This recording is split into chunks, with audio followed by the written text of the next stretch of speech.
فارغ ہو کے بند کر دینا۔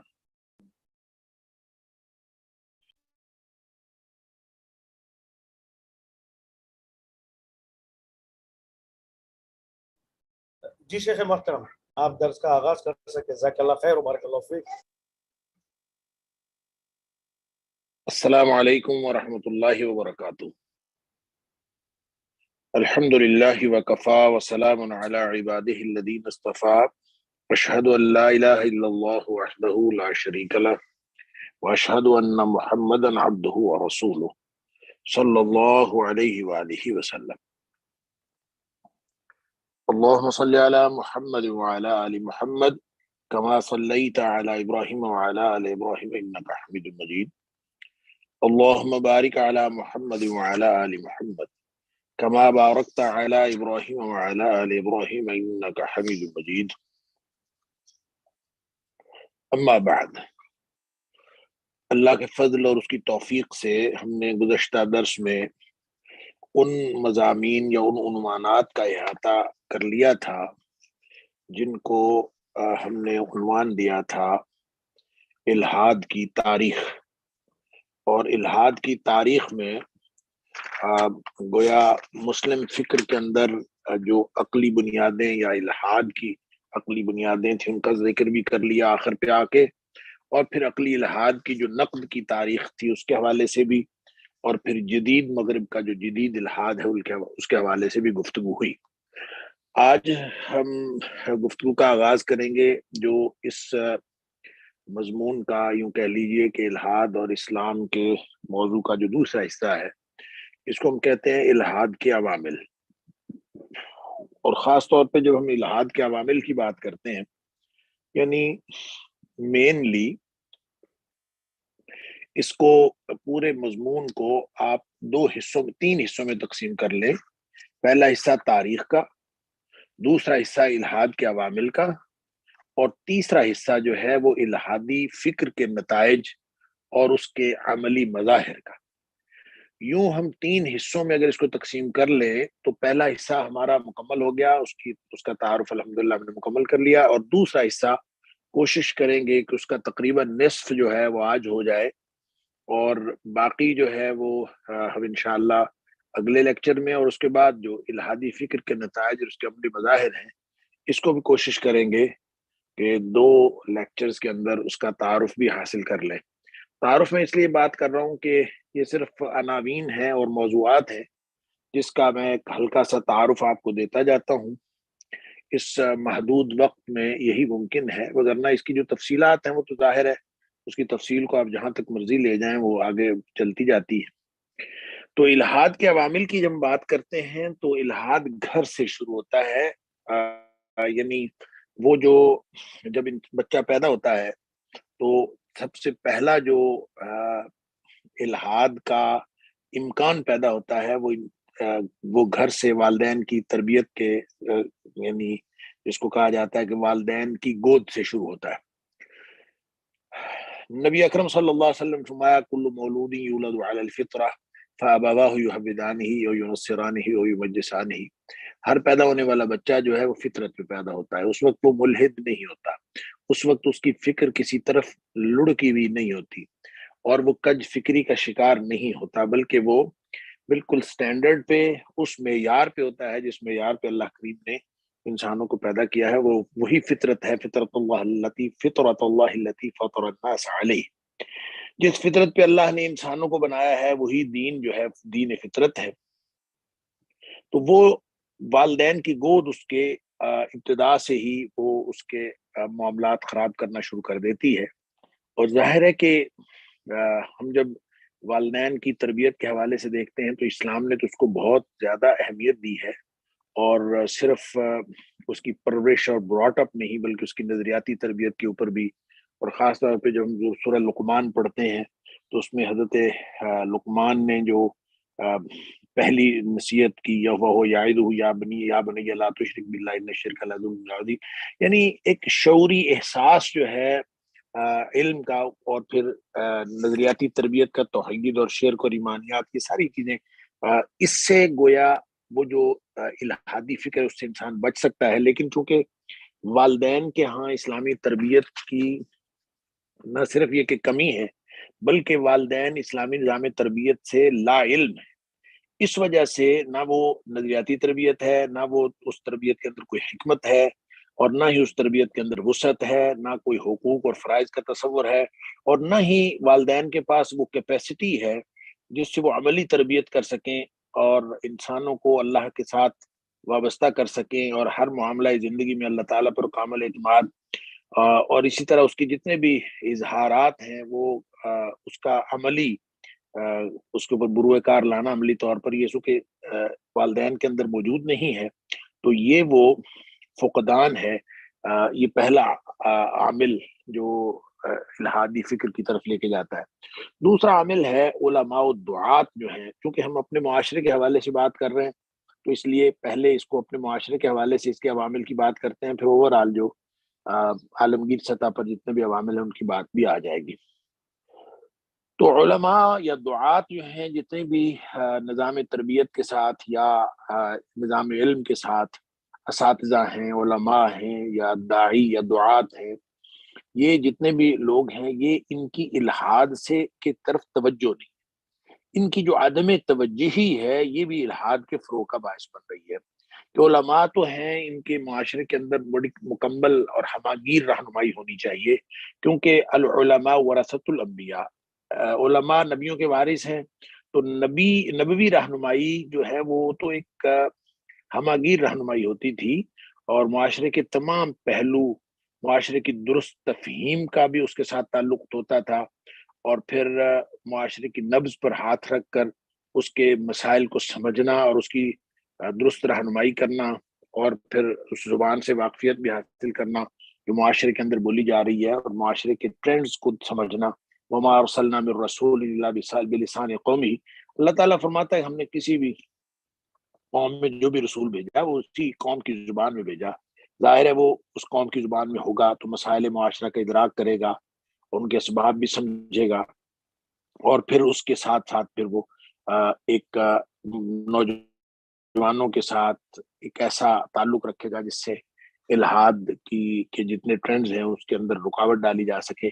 لیکن جب عالم اور داعی جو ہے وہ اس ساری توجہ، ان ساری چیزوں کی طرف توجہ نہیں دے گا، اور جو جدید معاشرے کے اندر جدید ٹرینڈز ہیں اور نوجوانوں کے جدید مسائل ہیں اور جو ملحدانہ نظریات اور گروہ سرگرم عمل ہیں ان کا مقابلہ کیسے کیا جا سکتا ہے؟ لہٰذا ایسے ماحول میں جہاں پہ خود اعتمادی اور جدید ذرائع علم کا جو استعمال ہے، انہوں نے شعوری طور پر لوگوں کو ایک ایسی طرف، یعنی نوجوانوں کو ایک ایسا رخ دکھا دیا ہے کہ اس کے آگے بند باندھنے کے لیے جس ہماگیر کردار کی ضرورت ہے یا کردار کی ہماگیری کی ضرورت ہے وہ بھی مفقود ہے۔ ایک تیسرا عامل یہ ہے کہ مسلمانوں کے ہاں، عام طور پہ مسلمانوں کے ہاں جو اعلیٰ اخلاقی اوصاف ہیں وہ بھی موجود نہیں ہیں انفرادی اور اجتماعی سطح پر۔ ہر شخص کو نمونہ ہونا چاہیے، اور اگر کوئی بھی شخص جو ہے اسلام کا نمونہ ہوگا تو اس سے معاشرے کے اندر الہادی نظریات جو ہیں ان کو خود بخود رکاوٹ پڑ جائے گی۔ دیکھیں، اسلام دنیا میں پھیلا ہے تو وہ مسلمان، عمومی طور پر مسلمان تجار کے ذریعے پھیلا ہے یا مسلمان سپہ سالاروں کی وجہ سے پھیلا ہے؟ دیکھیں، جہاں آپ پوری دنیا میں دیکھتے ہیں تو مسلمان تجار جہاں جہاں گئے ہیں، یعنی تاجروں کے ذریعے سے، تو وہ دراصل اپنا کاروبار کرنے کے لیے گئے تھے، لیکن کاروبار کرتے ہوئے ان کے اسلامی کردار کی وجہ سے، ان کے راست فکر کی وجہ سے اور بہترین کردار کی وجہ سے اسلام پھیلا ہے۔ لیکن نبی اکرم صلی اللہ علیہ وسلم جب شام کی تجارتی منڈی میں گئے ہیں تو آپ کی ایک ہی دن میں شہرت ہو گئی، اور شہرت کی وجہ کیا تھی کہ آپ نے بارش ہوئی اور آپ نے جو گیلا جو غلہ تھا یا مال تھا اس کو الگ کر لیا، اور جو خشک تھا اس کو الگ کر لیا، اور جب لوگ آتے تھے تو ان کو بتاتے تھے کہ یہ اس کا ریٹ الگ ہے، اس کا ریٹ الگ ہے۔ تو یہ چونکہ اس منڈی کے اندر یہ رواج ہی نہیں تھا اور لوگ جو ہے مکس کر کے بیچتے تھے، تو صرف ایک نبی اکرم صلی اللہ علیہ وسلم کے اس طرز عمل کی وجہ سے پوری منڈی کے اندر شہرت ہو گئی کہ یہ کوئی شخص، کوئی عجیب تاجر آیا ہے۔ لہذا مسلمان فاتحین نے جو مختلف علاقوں میں غیر مسلموں سے سلوک کیا ہے اس سے بھی اسلام پھیلا، وہ بھی کردار کی ہماگیری کی بات تھی، اور مسلمان تجار کی بات تھی، وہ بھی کردار کی ہماگیری کی بات تھی۔ لہذا اسلام تو انسانوں کو ایک ایسا کردار دیتا ہے کہ وہ ایک جس کو کہتے ہیں نا پروفیشنل طریقے سے کوئی بھی چیز کرنا، کوئی انجینئر ہو وہ بھی پروفیشنل ہو، کوئی ڈاکٹر ہو پروفیشنل ہو، وہ ہر شخص جو ہے اس کی زندگی میں اسلام ہو، اور جو اسلام کا تعلق ہر پروفیشنل کی زندگی کے ساتھ، اور اسلام کہتا ہے وَأَحْسِنُوا إِنَّ اللَّهَ يُحِبُّ الْمُحْسِنِينَ، یعنی آپ اگر ہر چیز کو بہترین طریقے سے کریں گے تو اللہ تعالیٰ پھر پسند کرے گا۔ اگر اس طرح کے مسلمان ہوں تو الہادی نظریات کے سامنے رکاوٹ ڈالی جا سکتی ہے، چونکہ وہ فقدان ہے، تو یہ بھی ایک عامل ہے۔ جدید تصور تعلیم اور اس کے ادارے، جو جدید تصور تعلیم ہے، اصل میں تصور تعلیم بگڑا، یہ مظاہر میں بھی ہم آخر پہ جا کے دیکھیں گے کہ کس طرح سے بگڑا۔ تو مقصد تعلیم چونکہ کوئی نہیں ہے، یا تو بے مقصد تعلیم ہے یا بد مقصد تعلیم ہے۔ ایک تعلیم ہوتی ہے با مقصد اور اچھا مقصد ہو۔ ہماری تعلیم کا مقصد کیا ہے؟ اللہ تعالیٰ نے تو ہمیں مقصد سکھایا تھا، اقرأ بسم ربک الذی خلق، یہ تو ہمیں یاد رہتا ہے کہ پہلا کلمہ پہلی وحی کا اقرا ہے، پڑھنا ہے، لیکن یہ نہیں معلوم ہوتا کہ جب تک اقرا جبریل علیہ السلام کہتے رہے تو نبی اکرم صلی اللہ علیہ وسلم اس کا آپ نے نہیں پڑھا، آپ نے اس کا جواب دیا ما انا بقارئ، میں اس کو پڑھنے والا نہیں۔ اب ظاہر جب نبی پاک صلی اللہ علیہ وسلم نے اس کو نہیں پڑھا تو اس وقت تک مقصد نہیں بتایا گیا تھا۔ جب مقصد بتایا اقرأ بسم ربک الذی خلق، تو نبی اکرم صلی اللہ علیہ وسلم نے فوراً پڑھ دیا۔ تو اس کا مطلب یہ ہے کہ نظام تعلیم مقصدیت کی بنیاد پر ہونا چاہیے، تو جب اور مقاصد وحی کو پورا کرنے والے نظام تعلیم ہونا چاہیے، اس میں تعلق باللہ بھی ہو اور آخرت کی بات ہو۔ اب جو نظام میں تعلیم ہمیں میسر ہے اس میں سے وہ سارے علوم جس کو ہم دنیاوی علوم کہتے ہیں، یہ میتھمیٹکس، یہ فزکس، یہ کیمسٹری، یہ سارے کے سارے علوم یہ اسلامی علوم ہیں، یہ قرآنی علوم ہیں۔ فرق صرف اتنا ہے کہ ان میں سے خدا کے وجود کو مائنس کر لیا گیا ہے، اللہ کے تصور کو مائنس کر دیا گیا ہے، لہٰذا یہ تمام جو علوم ہیں ان کو لادین بنا کے مقاصد وحی سے دور کر دیا گیا ہے۔ لہٰذا یہ وہ جدید تصور تعلیم ہے اور اس کے ادارے ہیں جو الہادی فکر کو پروموٹ کر رہے ہیں۔ لہٰذا جدید تعلیم میں ایک ہی چیز ہے، وہ سرمایہ دارانہ نظام کا غلبہ ہے اور اس کی ترویج ہے۔ لہٰذا ہر وہ تعلیم و ادارہ جو جدید مقاصد سے ہم آہنگ ہوگا وہی معاشرے کے اندر فروغ پائے گا، اور جو ادارہ ان جدید مقاصد کے جن کے اندر سرمایہ کی بڑھوتری اور سرمایہ کے نظام کو تحفظ دینے والے فکری منہج کی بڑھوتری جہاں پہ نہیں ہوگی، وہ ادارہ جو ہے وہ معاشرے کے اندر پنپ نہیں سکتا، اس کے خلاف بہت ساری قوتیں سرگرم عمل ہو جاتی ہیں۔ لہٰذا یہ ادارے جو ہیں وہ فکری انحراف پیدا کر رہے ہیں، اور اس فکری انحراف سے ظاہر سی بات ہے کہ جب منحرف ادارے ہوتے ہیں، جب پورا نظام تعلیم بگڑا ہوا ہوتا ہے، جب میتھمیٹکس پڑھایا جا رہا ہوتا ہے لیکن اس میں خدا کا وجود نہیں ہوتا، فزکس، کیمسٹری، بایولوجی، اس کے اندر خدا کے وجود کی کوئی بات نہیں ہوتی، وہ سارے نیچرل فینومیناز جن کا تعلق قرآن حکیم کے ساتھ بھی ہے ہی پڑھائے جا رہے ہوتے ہیں، لیکن ایک بے خدا تصور کے ساتھ پڑھائے جا رہے ہوتے ہیں۔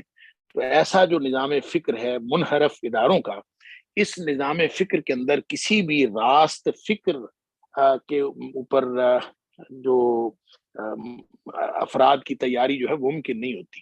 ایسا نہیں ہوتا کہ آپ ادارے جتنے برے ہوں آپ اس کہیں کہ اس کے اندر ہم جو ہیں وہ اچھے افراد پیدا کر لیں گے، وہ تیار ہوتے نہیں۔ کلی نظام فکر میں سے جزوی مظاہر کی تبدیلی ممکن نہیں ہوتی عام طور پر، لہٰذا جس طرح کے ادارے ہوں گے اسی طرح کے افراد نکلیں گے۔ تو اوور آل جو ہمارا پورا نظام ہے، جدید تعلیمی تصور تعلیم کے ادارے ہیں، وہ دراصل الہادی فکر کو پروموٹ کرتے ہیں، اسی کو سپورٹ کرتے ہیں، اور وہ راست فکر کو سپورٹ نہیں کرتے۔ اور راست فکر کے افراد جن کو اللہ تعالیٰ بچا لے، ایکسیپشنل کیسز ہر جگہ پہ ہوتے ہیں، وگرنہ ان افراد کی تیاری جس طرح کے افراد ملت کو چاہیے وہ ممکن نہیں ہوتی، اور یہ بھی الہادی فکر کو پروموٹ کرنے کا باعث بنتے ہیں۔ لہٰذا اگر کوئی ایسا نظام بنایا جا سکے مسجد سے، اسکول سے، اور اسلامی اسکول بنا کے، یا کہ ایسی چیزیں جو ہیں وہ جو فکری بنیادوں پر تعلیم و تربیت کے ادارے ہوں وہ ہوں، تو مسئلہ حل کیا جا سکتا، لیکن ایسا عام طور پہ موجود نہیں ہوتا۔ اور جہاں کہیں دینی نظام تعلیم ہے، یہ بھی ایک بہت بڑا فیکٹر ہے کہ دینی نظام تعلیم کے اندر بھی بہت بڑا جمود آ چکا ہے، اور اس جمود نے بھی الہادی فکر کو پروموٹ کیا ہے۔ اس کی وجہ یہ ہے کہ ہمارے جہاں دینی نظام تعلیم میں علم تو اللہ کے فضل سے بہت ہے، اور لیکن جدید جاہلیت کا ادراک نہیں ہے، اور جدید جاہلیت کے عدم ادراک کی وجہ سے وہ اپنی جگہ، اور وہ جو ہمارے نظام تعلیم کے اندر اطلاقی شعور کا فقدان ہے، اپلائیڈ نیچر نہیں ہے۔ لہذا ہم اکثر ایک بات کرتے ہیں کہ یونیورسٹیز کے اندر، کالجز یونیورسٹیز کے اندر وی این ہے لیکن علم کوئی نہیں ہے، اور جس کو ہم العلم کہتے ہیں، دین کا علم، اور مدارس کے اندر علم ہے لیکن اس کا وی این کوئی نہیں، اس کی اطلاقی شعور کوئی نہیں ہے۔ اس کی وجہ سے ایک ایسا ہم نظام تعلیم دیکھتے ہیں کہ جس میں ایک جمود جامد قسم کا، جس میں طریقہ تدریس، نظام تدریس وہی قدیم کلامی مباحث پر توجہ کی مرکوز کی گئی ہے، اور عام طور پہ پھر مسلکی شعور کے ادارے بھی، اور پھر فقہ الشریعہ جو نئے نئے ادارے ہیں اس میں سے عام طور پہ واقفیت نہیں ہوتی۔ بعض اوقات نام نہاد علماء جو علم کے نام پر یا علماء کے نام پر وہ صرف ظاہری تبدیلی کے ساتھ، خاص طور پہ جب بر صغیر کی بات کرتے ہیں تو لوگ اپنے لباس تبدیل کر کے اور داڑھی وغیرہ رکھ کے وہ عالم، اپنے آپ کو عالم کہلواتے ہیں۔ تو ایک اندازے کے مطابق بظاہر علماء نظر آنے والے لوگوں میں سے 60% کو قرآن پاک کا ترجمہ تک نہیں آتا۔ تو ظاہر ہے اس طرح کے علماء جب پیدا ہوں گے تو وہ معاشرے کے اندر کوئی کردار نہیں ادا کر سکتے۔ تو ایک طرف جدید تصور تعلیم کے اوپر مبنی ادارے جو ہیں وہ بھرپور اپنا کردار ادا کر رہے ہیں، اور وہ الہادی فکر کو پروموٹ کر رہے ہیں، اور جن اداروں نے الہادی فکر کو روکنا تھا وہ اپنا پورا کردار ادا کر رہے ہیں۔ اس سے بھی معاشرے کے اندر الہاد بڑھ رہا ہے۔ اور ایک بہت بڑا فیکٹر ذرائع ابلاغ کا الہاد کی ترویج میں کردار۔ اللہ اکبر! یہ ہم ایک ایسے دور میں رہ رہے ہیں جہاں جو میڈیا کا دور ہے، اور اس میں جو ذرائع ابلاغ ہے، جس میں پرنٹ میڈیا بھی ہے، جس میں الیکٹرانک میڈیا بھی ہے، پھر مین سٹریم الیکٹرانک میڈیا ہے، پھر سوشل میڈیا ہے، مختلف قسم کی میڈیاز ہیں۔ اس میں جہاں تک تو تعلق تھا پرنٹ میڈیا کا، یعنی اخبار وغیرہ، تو اس میں تو انسان کو ایک انتخاب کا اختیار تھا کہ انسان اپنی سوچ اور فکر کو درست رکھنے کے لیے جس طرح کا اخبار پڑھنا چاہتا ہے وہ پڑھ لے۔ کوئی ہم دیکھتے ہیں کہ بعض اخبار جو ہیں وہ پازیٹیو فکر کے حامل ہوتے ہیں، بعض خاص قسم کی پروگریسو فکر دیتے ہیں، بعض کسی قسم کے۔ تو جو لوگ معاشرے میں جس طرح کی فکر کو اپنے ذات میں اور اپنے اہل و عیال میں اور اپنے اہل خانہ میں پروموٹ کرنا چاہتے ہیں، وہ اسی طرح کے اخبار کو اپنے گھروں میں داخل ہونے دیتے تھے۔ اور یہ ایک بڑا پرنٹ میڈیا کے اندر یہ بہرحال ایک فرق تھا، اور یہ اس کی ایک پازیٹیو ڈائمینشن تھی کہ اس کے اندر تمام تر نیگیٹیوٹی اور شعور کی تبدیلی کی جو بڑی مؤثر کاوش ہے، اس کے باوجود ایک انتخاب کا اختیار موجود تھا۔ لیکن الیکٹرانک میڈیا جو ہے اس نے بالکل ایک یکسر تبدیلی رونما کر دی ہے کہ اس میں کوئی شخص جو دیکھنے والا ہے اس کے پاس یہ اختیار نہیں ہوتا کہ وہ اپنی مرضی کا انتخاب کرے۔ اگرچہ چینلز تو مختلف ہوتے ہیں، لیکن اس چینل کے اندر جو کچھ دیا جا رہا ہوتا ہے وہ طے شدہ فکر کی ترویج ہوتی ہے، اور فرد جو ہے وہ جو دیکھنے والا ہے، جو آبجیکٹ ہے اس کی غور و فکر کی صلاحیت سلب کر لیتا ہے یہ پورا الیکٹرانک میڈیا۔ اس کی وجہ یہ ہے کہ جب انسان خیر کے بارے میں سوچتا ہے تو خیر کے بارے میں انسان کے اندر جو جذبات پیدا ہوتے ہیں، جو فکر پیدا ہوتی ہے، وہ انسان کو خیر کی طرف لے کے جاتی ہے، اور آہستہ آہستہ چیزیں پروموٹ ہوتی چلی جاتی ہیں۔ لیکن جو چیزیں شر کی ہیں وہ اس کے ساتھ ساتھ دبتی چلی جاتی ہیں۔ لیکن جہاں ایک لمحے میں آپ خیر دیکھ رہے ہوں، ایک لمحے میں ہے فوری طور پر جو ہے وہ کوئی اس میں دوسری چیز، بس مثال کے طور پر آپ دکھ بھرے ماحول میں بیٹھے ہوئے ہیں، آپ دکھی ہیں، گھر میں کوئی اللہ نخواستہ وفات ہو گئی ہے، کوئی مسائل ہو گئے ہیں، تو ظاہر ہے جب آپ دکھ میں ہیں تو اس وقت آپ کو کوئی خوشی تو میسر نہیں آ سکتی، یا آپ کو جو خوشی کی کوئی خبر ہوگی تو وہ اس کے اندر آپ کے دکھ کے اندر وہ نقصان کا باعث بنتی ہے، وہ آپ کو مزید دکھ ہی کرتی ہے، اس کو خوشی نہیں ہوتی وہ۔ اور اسی طرح آپ اگر بالکل خوشی کے عالم میں ہوں تو اس کے درمیان میں دکھ کی خبر آ جائے تو وہ یا تو خوشی میں دب جائے گی، لوگ خوشی کے اندر اس کو دبا لیں گے، یا پھر وہ بہت کم لوگوں کو اس کا یعنی اس کا جو احساس ہے وہ ہو سکے گا. کیونکہ انسان جو ہے وہ اللہ تعالیٰ نے اس کی فکر یہ بنائی ہے کہ یہ ایسا نہیں ہے کہ ایک طرف فکر کا سوئچ آن کر دیا ایک طرف سوئچ آف کر دیا. یہ بہرحال اپنی خیر کی قوتوں میں بھی وَنَفْسٍ وَمَا سَوَّاهَا فَأَلْهَمَهَا فُجُورَهَا وَتَقْوَاهَا انسان کے اندر پازیٹیو نیگیٹو سب کچھ ہے، لیکن ایسا نہیں ہے کہ ایک طرف پازیٹیوٹی کا سوئچ آف ہو جائے اور نیگیٹیوٹی آن ہو جائے اور کبھی نیگیٹیوٹی آف ہو جائے. اس کے وقت لگتا ہے، محنت لگتی ہے. لیکن ہمارا جو الیکٹرانک میڈیا ہے یہ ہمیں کسی بھی چیز میں شعور کو پختہ نہیں ہونے دیتا، بے حس بنا دیتا ہے. کیسے؟ جیسے ایک دفعہ ایک خبر آ گئی، خبر کے بعد پروگرام آ گیا، پروگرام کے ساتھ ہی کمرشل شروع ہو گیا، ساتھ ہی دکھ کی کوئی بات آ گئی، ساتھ ہی اسی وقت خوشی کی بات ہو گئی. ہر چیز جو یوں یکے بعد دیگرے آپ کے پاس آتی چلی جاتی ہے کہ آپ کی خوشی بھی لمحاتی ہوتی ہے اور آپ کا دکھ بھی لمحاتی ہوتا ہے. کوئی چیز انسان کی اس میں سے کوئی پختہ شخصیت ڈیولپ ہو نہیں سکتی، انسان کی فکر کبھی پختہ ڈیولپ ہو نہیں سکتی.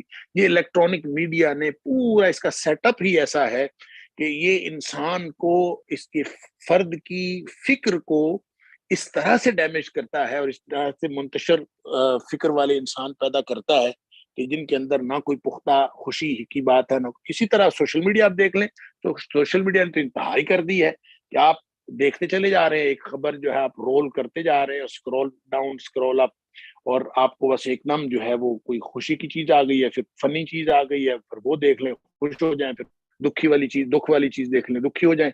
اور یہ اس طرح سا ایک ایسا گویا جدید تصور کا یعنی جدید تصور فرد، ایک نئے انڈیویجول کا ایک ماڈل تیار ہو گیا ہے جو خوراک لباس سے لے کر معاشروں کی تک اور معاشروں کی اقدار تک یہ ہر چیز جو ہے وہ اسی طرح کے افراد پیدا کرتے جا رہے ہیں. اور یہ ایک بہت بڑا الہادی ٹول ہے. آپ کہہ لیجئے کہ ذرائع ابلاغ جو ہیں جدید دور کے یہ تو بہت بڑا ٹول ہے. اب آپ سوشل میڈیا کو دیکھ لیں تو وہ جو نظریاتی اساس یا اس کی اہمیت یہ تو بالکل اس سرے سے ختم ہو گئی. کوئی نظریات تو بات ہی نہیں رہی ہوگی، فکر کی بات تو رہی نہیں، فکری کوئی بنیاد نہیں رہی، نظریاتی اساس نہیں رہی، اس کی اہمیت بھی نہیں رہی، ہر چیز ختم ہو گئی. بلکہ صحیح معنوں میں جس کو لبرلزم کہا جا سکتا ہے، آزاد خیالی جس کو کہا جا سکتا ہے، اس کا صحیح ترجمان جو ہے وہ سوشل میڈیا ہے. جو مرضی آپ کہیں، جو مرضی، بلکہ وہ ہمارے ایک دوست کہا کرتے ہیں کہ جیسے آدمی بالکل پرائیویسی میں ٹوائلٹ وغیرہ میں بیٹھا ہوتا ہے تو کوئی شخص اس کو دیکھ نہیں رہا ہوتا، یہ جو مرضی کرے وہاں، تو اسی طرح کی پرائیویسی لوگوں کو میسر ہے سوشل میڈیا کے اوپر کہ وہ جو مرضی کرے. لیکن فرق یہ ہے کہ جب آدمی اپنے ٹوائلٹ کے اندر یا باتھ روم کے اندر جو کچھ کرتا ہے اس کو کوئی نہیں دیکھتا، لیکن جو سوشل میڈیا کے اوپر انسان جو کچھ کرتا ہے وہ اسی طرح کی تنہائی انجوائے کرتے ہوئے کرتا ہے، لیکن اس کو ساری دنیا دیکھتی ہے. اور یہ ساری دنیا کے اوپر اس طرح کی ایک آزاد خیالی کا ایک ایسا میدان بچھا ہے کہ اس میں آپ دیکھیں کہ کوئی اس کے اندر حقیقت اس پورے میڈیا کے ماحول کے اندر گم ہو گئی، چھپ گئی ہے. لہذا آپ کہہ سکتے ہیں کہ یہ میڈیا اس وقت جو سوشل میڈیا ہے یا الیکٹرانک میڈیا ہے یہ ایک آزاد خیالی یا لبرلزم کا حقیقی ترجمان ہے. اور ایسے ماحول میں حق کی تبلیغ کیسے ہو سکتی ہے؟ آپ اگر حق کی تبلیغ کی کوشش کریں گے بھی تو یہ ہر شخص، جو میڈیا ہوتا کیا ہے؟ بولنا. تو جو شخص بولنا چاہتا ہے، ہر شخص بولنا چاہتا ہے. میڈیا پرسن ہوتا ہی وہ ہے جو بولتا ہے، سوچتا کم ہے، بولتا زیادہ ہے. پہلے زمانے میں کہتے تھے لوگ کہ صحافی جو ہیں وہ پڑھتے کم ہے، لکھتے زیادہ ہے. اور آج کا دور کا جو جدید صحافی یا جدید میڈیا پرسن ہے وہ بولتا زیادہ ہے اور سوچتا کم ہے، یا بلکہ یوں کہنا چاہیے جو صورتحال ہے سوچتا کوئی بھی نہیں ہے. تو نبی اکرم صلی اللہ علیہ وآلہ وسلم نے ایک قرب قیامت کی بات فرمائی تھی کہ اس دور میں رویبضہ بولیں گے، باتیں کریں گے، یعنی اس میں جو گفتگو کرنے والے معاشرے کی زبان جو لوگ ہوں گے رویبضہ ہوں گے. تو نبی اکرم صلی اللہ علیہ وسلم سے پوچھا گیا کہ رویبضہ کیا ہوں گے، یعنی ایسا دور جہاں آپ نے فرمایا کہ جو